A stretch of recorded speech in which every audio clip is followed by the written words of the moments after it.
என்ன பண்ணிட்டோம்? மக்கள் இயக்கமாக இருந்து ஒரு அரசியல் கட்சியை உருவாக்கி மக்களிட போய் ஒரு பிரச்சாரம் பண்றார். முழுவதுமாக மே மாதம் தன்னுடைய பணியிலிருந்து இந்தியாவிலேயே நம்பர் ஒன் அதிகமான சம்பளத்தை விட்டுட்டு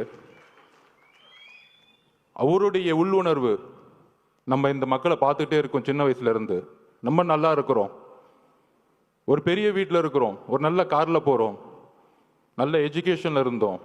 ஆனால் என்னுடைய பயணத்தில் தமிழ்நாடு முழுசும் தன்னுடைய தொழிலில் நடிக்க போகும் பொழுது, ஒவ்வொரு ஊராகவும் பார்க்கும் பொழுது இன்னும் குடிசைகளாகவே இருக்கே.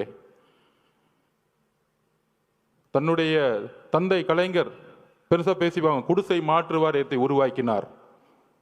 ஆனால் இன்னைக்கு குடிசைங்களை தூக்கி எறிஞ்சிக்கிட்டு இருக்காங்க பெரிய பெரிய மாளிகைகளை கட்டுறதுக்காக.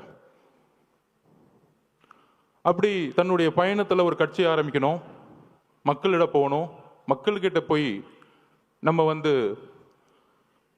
நான் அரசியலுக்கு உங்களுக்கு நல்ல விஷயங்களை வந்தால் என்னென்ன செய்வேன், பிரச்சாரத்தில் என்னென்ன தவறு நடந்துட்டு இருக்கு, நிர்வாகம் என்ன தவறு நடந்துட்டு இருக்கு, தமிழக வெற்றி கழகம் நம்ம தோழர்களும் நானும் ஆட்சிக்கு வந்தா என்ன நிர்வாக மாற்றங்களை உருவாக்க முடியும்னு மக்கள் கிட்ட சென்றுட்டு இருக்கார். மதுரை மாநாட்டில் சொன்னாரு, நீங்கெல்லாம் போய் ஒவ்வொரு வீடா மக்களோட சப்போர்ட் கேட்குறீங்க, நான் ஆல்ரெடி வீட்டுக்குள்ள போயிட்டு தான் மக்கள்கிட்ட வரேன். இது உண்மை, நான் பார்த்தேன் கண்படியா.